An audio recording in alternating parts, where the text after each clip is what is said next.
India shopping mall ఆషాఢం kilo sale ఆరంభం. కేంద్రపాలిత ప్రాంతం లడఖ్కు సంబంధించి కేంద్ర ప్రభుత్వం కీలక నిర్ణయం తీసుకుంది. ఆ ప్రాంతంలో కొత్తగా 5 జిల్లాలు ఏర్పాటు చేయనున్నట్లు హోంమంత్రి అమిత్ షా ఎక్స్ వేదికగా ప్రకటించారు. దీనికి సంబంధించిన కార్యాచరణ త్వరలోనే ప్రారంభించనున్నట్లు ఆయన పేర్కొన్నారు. జమ్మూ కశ్మీర్ ఎన్నికల వేళ కేంద్రం మరో నిర్ణయం తీసుకుంది. పక్కనే కేంద్రపాలిత ప్రాంతమైన లడాఖ్ని సుసంపన్నమైన అభివృద్ధి చెందిన ప్రాంతంగా నిర్మించేందుకు కేంద్రం సంకల్పించింది. అక్కడ 5 కొత్త జిల్లాలు ఏర్పాటు చేయాలని మోడీ సర్కారు నిర్ణయించింది.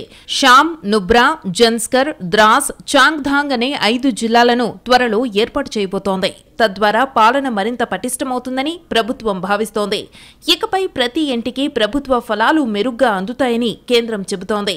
అక్కడి ప్రజలకు మెరుగైన అవకాశాలు కల్పించేందుకు సిద్ధంగా ఉన్నామని కేంద్ర హోంమంత్రి అమిత్ షా ట్విట్టర్ వేదికగా తన మనసులో మాట రాసుకొచ్చారు. తాజా నిర్ణయంపై ప్రధానమంత్రి నరేంద్ర మోడీ స్పందించారు. లడాఖ్ ప్రజల శ్రేయస్సు, మెరుగైన పాలనకు ఇదో ముందడుగు అన్నారు.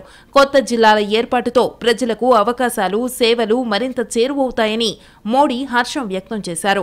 అక్కడి ప్రజలకు అభినందనలు తెలియజేశారు. 2019లో ఆర్టికల్ 370ని రద్దు చేసిన తర్వాత జమ్మూ కశ్మీర్ను 2 కేంద్రపాలిత ప్రాంతాలుగా విభజించారు.